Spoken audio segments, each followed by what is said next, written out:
Hello everybody, full moon in Aries. I've got my red on today. How's it affecting you? Well, it's knocked me for six as they always do. So I'm doing a video today about my inner travels. It's actually by request. It's nice when someone asks me to do something. So this is about my inner travels. Now, I've been 40 years at it, so there's lots and lots of them. So I picked out a few. I might make this into a mini series actually, because there are so many interesting journeys I've been on. So initially I left my husband 35, probably more than that, years ago. I was still into all the stuff then. I started studying it before that, so it was very difficult to leave obviously my nice cosy semi-detached and went into a cold basement flat with lots of students living above, so it was really quite a challenge to sort of have to go within. It was, and there are quite a few stories about that, but I begin to understand it more now. It was cold and bleak and unfriendly, and so I had no choice but to go within. And my first experience when I used to meditate, even then, was seeing, I was actually flying through the dark with a flock of snow geese. Now I love snow geese, and they were all flapping away. I think there were about a dozen of them altogether, and it was quite a journey. They were taking me through the dark, and I think I've repeated this somewhere else on a video, so you'll have to forgive me if I repeat the story. Anyway, these geese, I lost quite a few. They died, and I was very sad about that, but it was such a journey they took me on. They were flying in front of me and I was following, and a few days after that I think I met my higher self, who was in the form of a unicorn. They gave me his name, which I won't give now obviously, but he took me on a beautiful ride. I mean, I'm always amazed at how physical things are on the inner planes. I've always been led to believe that once you leave their bodies we don't have the physical touch, but I mean, this white unicorn, you could feel the flesh and the short hairs, you know. I climbed on him and he went galloping through a poppy field to this huge cave that was full of crystals.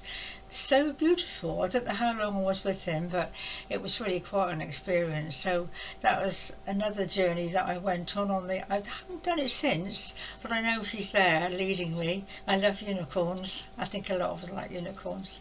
So another one was just after that. I was a bit, I know, not perturbed by it, but it was obviously a message for me. I was standing facing a huge desert, and I think it was to my left was a black camel and to the right was a white camel, and these camels were going to take me across this great desert. Not probably a great divide, I don't know, but it was a desert, and I knew that I had a choice, you know, to follow this one or this one, and decisions were going to be made all the way across the desert. But I don't think I was worried about it. I just knew that it didn't matter which one I chose at the time, that it was going to get me there safely. And I think that was part of the journey, was choosing and deciding all the way on this long journey which path to take, which decision to take, and so forth. There was no right or wrong about it really. So I felt quite safe with that. And that was another journey. So yeah, I got quite a gap now. There's quite a bit in between, but I've got the important ones down, and I moved up to this area, and I met a grandmaster that I haven't been working for quite a time. It wasn't always a pleasant experience, but he did, in the beginning, was quite gracious and took me on this wonderful journey to Jupiter. That picture in the back there that I painted, it was quite incredible. I just felt as though I could have touched it. I was right next to it. We went flying through the air to this planetary system, and Jupiter's one of my favourites, and I could just almost touch it. It was very real, and it was quite peculiar really. Then he took me on another journey, and I could see the rainbow all round the earth, a complete rainbow. It wasn't just half a rainbow, it was a complete rainbow on all the colours. Magnificent. I mean, the colours were just magnificent. So that was another journey. And then we had a fallout. I've got a book coming up about my journey with him. The masters, they are beings unto themselves. You can never get to the bottom of it. You don't know where you are with them. Anyway, this one, we had lots of upsets. lots of arguments and so forth. And one particular time I was really, really upset. I think oh, that's right, I was meditating, and I'd upset him. I still don't know what I did, but I still talk too much, and I talk out loud, and I wasn't aware that the whole of the universe could hear me. I was just really talking out loud like I do to myself sometimes, my theories, and I knew that I'd upset him.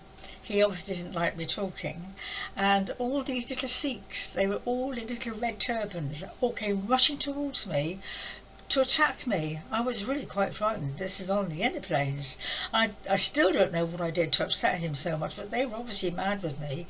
And I remember I called for help, and a light beam came and just sort of hovered over here to protect me from the onslaught, because it was so I still see it now, so unreasonable. I'm not sure what they could have done, but they were obviously sticking up for their master, you know, and he was obviously mad with me. So that was another very strange experience I had with somebody that should have known better, really. So anyway, because of that, I was very upset, and I think he was trying to apologise. So he took me for a ride on an eagle.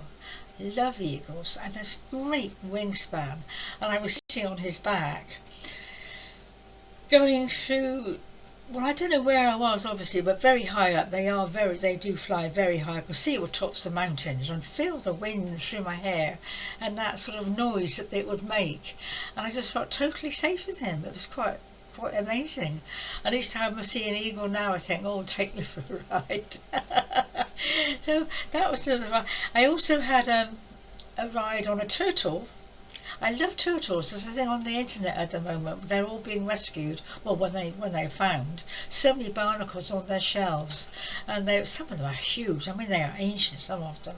I don't know how they even move through the water. They are so old and covered in barnacles and all sorts of things. And very kind people are taking these off and rescuing them. So I don't know what I've done to deserve this particular ride, but I do love turtles. It's one of my power animals now.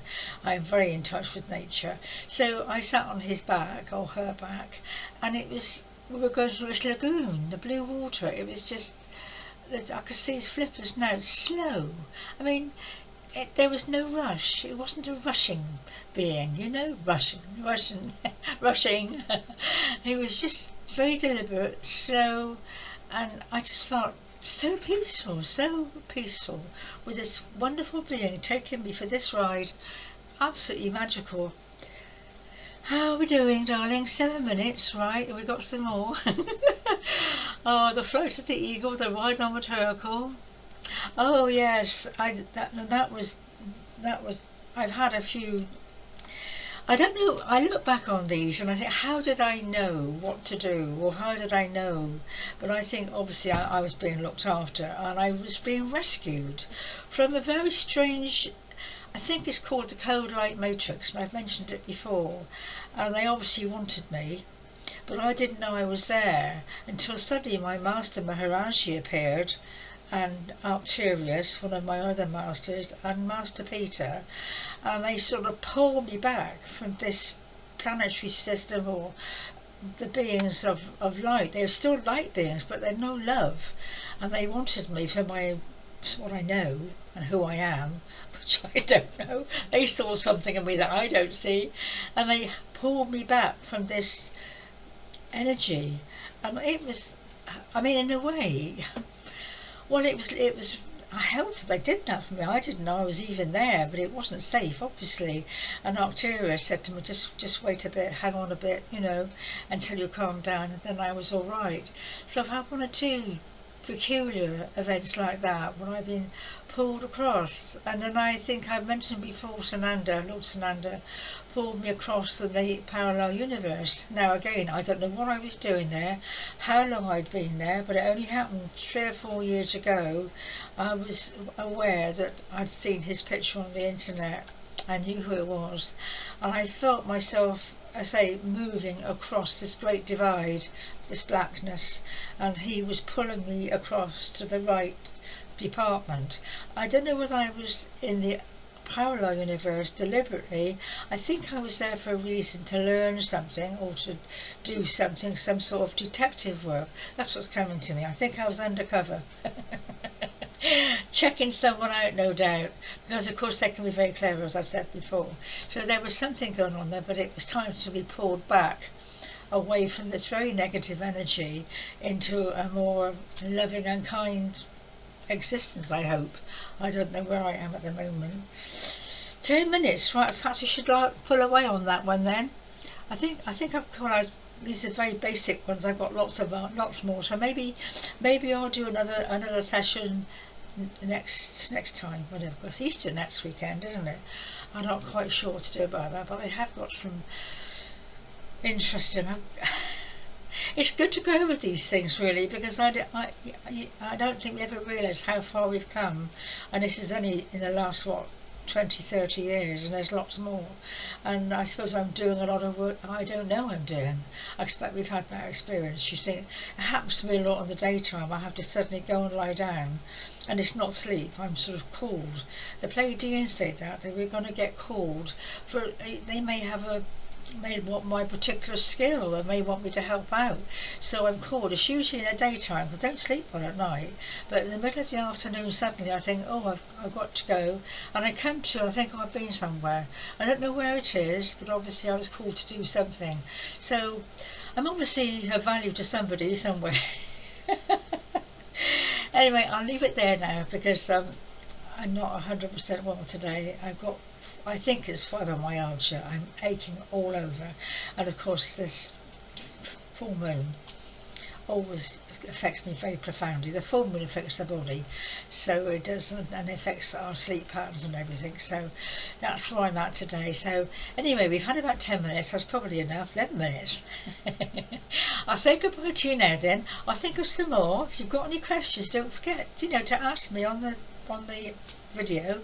I'd love to answer questions and to be of interest to people. So take care of yourselves, and I'll see you next week probably. God bless for now. Bye bye.